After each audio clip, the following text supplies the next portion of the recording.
A $300 million horror movie creates a huge problem for Cillian Murphy's 28 Years Later return. Cillian Murphy's long-awaited return in 28 Years Later is generating the kind of buzz fans of the original film have craved for decades. After his explosive success in Oppenheimer, Murphy reuniting with director Danny Boyle and writer Alex Garland for the revival of the 28 Days Later franchise seems like a dream project. But just as the wheels start turning for what should be a powerful and gritty resurrection of the zombie subgenre, a monstrous new horror production threatens to cast a shadow over its release, a $300 million horror epic that's poised to redefine the genre altogether. That horror movie is none other than Smile, Origins, a surprise tentpole project from Paramount Pictures with a staggering budget more akin to superhero blockbusters than spine-chilling horror. With A-listers, cutting-edge visual effects, a massive marketing push, and a global rollout planned across IMAX and streaming platforms, Smile, Origins is aiming to turn psychological horror into the next big cinematic universe. And it creates a huge problem for 28 Years Later in ways that go beyond just box office competition. A tale of two horrors. The 28 Days Later series, particularly the 2002 original, was a gritty, low-budget masterpiece that relied on atmosphere, tension, and emotional resonance rather than spectacle. Murphy's performance as the dazed survivor Jim in a post-apocalyptic Britain introduced audiences to a raw and believable world of rage-infected zombies and moral collapse. The film's power came from its intimacy and bleak realism, not from flashy effects or over-the-top action sequences. In stark contrast, Smile, Origins represents the exact opposite.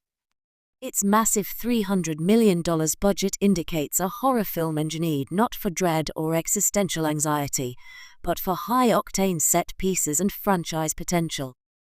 This clash in approach could create a tonal problem for Murphy's return, especially if audiences become acclimated to horror as a form of spectacle. Will viewers still connect with the stripped-down, survivalist world of 28 years later after being treated to a horror film that features skyscraper-sized demons, globe-hopping plots, and multiverse implications? The risk of genre cannibalization. One of the biggest threats that Smile, Origins presents to 28 Years Later is genre cannibalization. Horror is having a moment. From Hereditary and Get Out to The Last of Us and Talk to Me, but there's a fine line between success and saturation. With such a massive financial and promotional presence, Smile, Origins risks sucking the oxygen out of the horror discourse, monopolizing attention, and setting unrealistic expectations. When a $300 million horror movie becomes the new benchmark, it shifts how studios and audiences perceive success. A more grounded and character-driven horror project like 28 Years Later may seem too quiet, too slow, or too old school for an audience primed for bombast.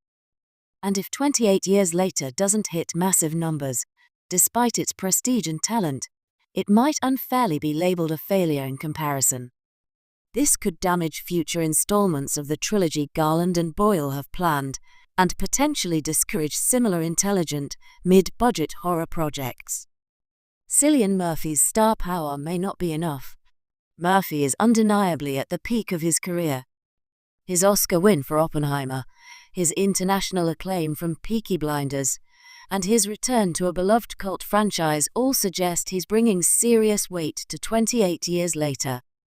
But even Murphy might struggle to compete with the bombast of a $300 million horror spectacle, especially if audiences start equating horror success with CGI extravagance and franchise cameos.